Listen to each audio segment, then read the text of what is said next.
61 साल के एक मरीज को कोविड-19 के गंभीर लक्षण होने की वजह से वेंटिलेटर पर रखा गया था। उन्हें खाना भी ट्यूब के जरिए दिया जा रहा था और इस दौरान उनका 15 किलो वजन घट गया। अस्पताल से आने के बाद उन्हें फिर से चलना सीखना पड़ा। ये आसान नहीं था। कोविड-19 की वजह से पूरी दुनिया में बहुत से लोगों को इंटेंसिव केयर ट्रीटमेंट की जरूरत पड़ रही है। आईसीयू में मरीज कई तरह की मशीनों के सहारे जिंदगी और मौत के बीच लड़ रहे हैं। ब्रिटेन के प्रधानमंत्री बोरिस जॉनसन को भी कोरोना पॉजिटिव होने की वजह से आईसीयू जाना पड़ा था। क्योंकि अभी इसका कोई इलाज मिला नहीं है, तो इस वक्त ये सुनिश्चित किया जा रहा है कि मरीजों के फेफड़ों तक ऑक्सीजन पहुंचती रहे जब तक उनके शरीर का इम्यून सिस्टम वायरस को हरा नहीं देता। लेकिन बात यहीं पर खत्म नहीं हो जाती। जो लोग आईसीयू में रहकर आते हैं उन्हें अक्सर फिजियोथेरेपी की जरूरत होती है ताकि वे नॉर्मली चल सकें, सांस ले सकें। उनमें पोस्ट ट्रॉमेटिक स्ट्रेस डिसऑर्डर भी हो सकता है। अगर ट्रीटमेंट के दौरान उन्हें खाना भी ट्यूब के जरिए दिया जा रहा था तो उन्हें ठीक होने पर कुछ दिन बोलने और निगलने में भी दिक्कत हो सकती है। ऐसा मरीज जो आईसीयू से अस्पताल से रिकवर होकर बाहर आ गया है, जरूरी नहीं कि वो पूरी तरह ठीक हो गया है। शायद इसमें काफी वक्त भी लग सकता है। साइकोलॉजिकल असर भी जल्दी खत्म नहीं होता। ऐसे मरीजों में इंटेंसिव केयर साइकोसिस और डेलीरियम अक्सर देखने को मिलता है। ब्रिटिश पत्रकार डेविड आरोनोविच ने बीबीसी को अपना अनुभव बताया जब वो निमोनिया की वजह से 2011 में आईसीयू में थे।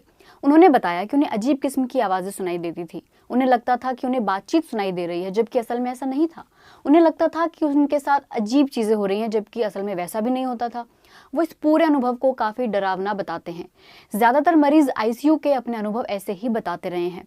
रिसर्चर्स का कहना है कि ऐसा इसलिए होता है कि एक तो व्यक्ति बीमार है, उसके ब्रेन तक ऑक्सीजन कम पहुंच रही है, बहुत तरह की दवाइयों का असर होता है जो मरीज को सोने के लिए दी जाती हैं। एक्सपर्ट कहते हैं कि लंबे वक्त तक आईसीयू में रहे मरीज की हेल्थ कंडीशंस को मॉनिटर करना पड़ता है। दूसरा, मेडिकल स्टाफ कितना ही ट्रेंड हो, लेकिन आईसीयू का माहौल काफ़ी स्ट्रेसफुल होता है। मरीजों को आवाज़ें सुनाई देती हैं, नींद भी ठीक से नहीं आती है क्योंकि ऐसे मेडिकल प्रोसीजर होते हैं और रात को सिडेटिव दवाइयाँ भी दी जाती हैं। उनके लिए माहौल काफ़ी असहज रहता है। कभी उन्हें डर लगता है, कभी कंफ्यूज रहते हैं। इसलिए मरीज और यहाँ तक कि उनके परिवार के लिए भी पोस्ट ट्रॉमेटिक स्ट्रेस डिसऑर्डर्स होना कोई हैरानी वाली बात नहीं है। उन्हें बाद में भी सोने में दिक्कत रहती है। जब शरीर मशीनों के सहारे चल रहा हो तो बाद में शरीर खुद पर निर्भर होने में वक्त लेता है। मरीजों को काफ़ी कमजोरी भी महसूस होती है। अमेरिका की जॉन हॉपकिंस यूनिवर्सिटी के मुताबिक आईसीयू में हर दिन मरीजों की मसल स्ट्रेंथ अगले 2 साल तक 3 से 11% तक कम हो जाती है।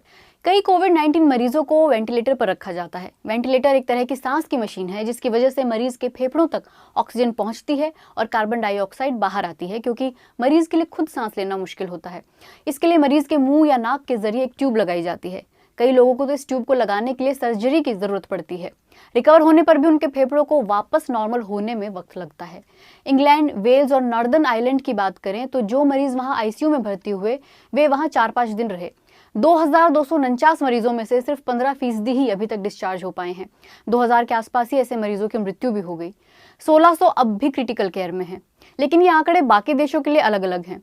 यूके की एक रिपोर्ट के मुताबिक जिन कोविड-19 मरीजों को वेंटिलेटर पर रखा गया उनमें से 67% की मौत हो गई।